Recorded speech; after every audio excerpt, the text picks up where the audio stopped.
You know, have you ever asked yourself if you had the means to build your own town, to locate somewhere and acquire a parcel of land and, and build a town from it? You ever thought about what you would do and how that would go for you? Well, Henry Ford did. Today we're in Sudbury, Massachusetts, and we're here to investigate the story of Henry Ford and this dam, this abandoned dam in the middle of the woods.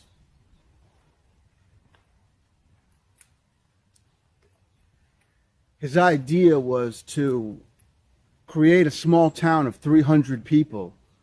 Um, and what he wanted to do is what he wanted to reignite the pioneer spirit of the people.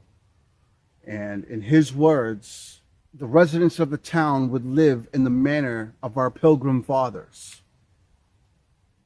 So, how did that go for him? Well, the Wayside Inn is included in the story. Um, this dam is the main focus today.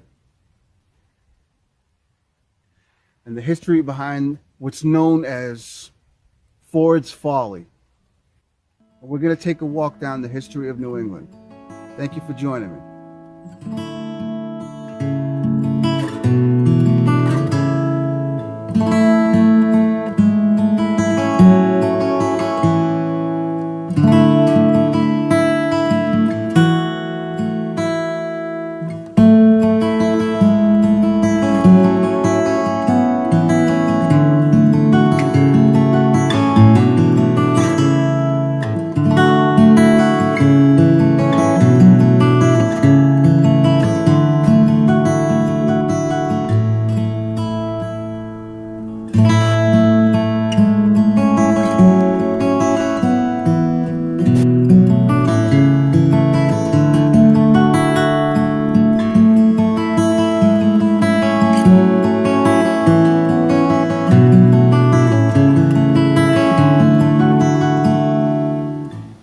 Today's story is about Henry Ford, but not so much about him, but more the dam that he built.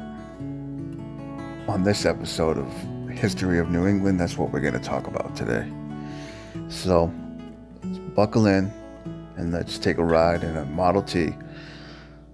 In 1923, Henry Ford came to Sudbury, Massachusetts to build a colonial town. The historic village and museum was to serve as a splendid example of a colonial America and reignite the country's pioneer spirit.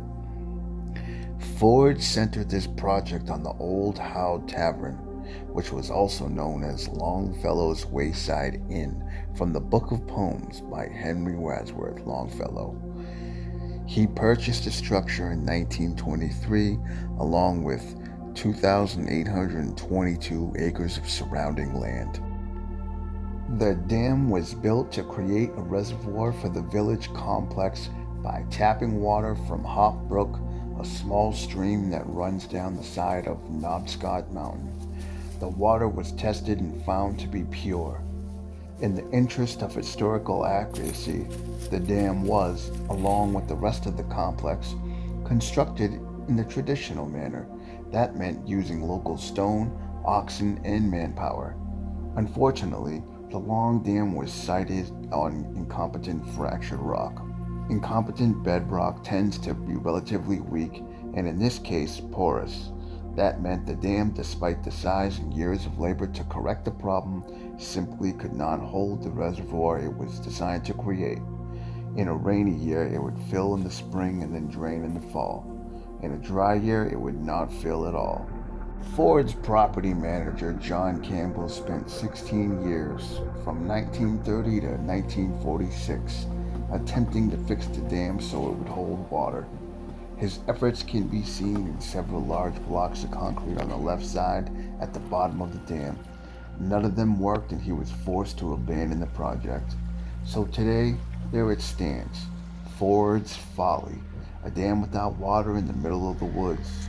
It's 30 feet high and over 900 feet long, with forest on both sides.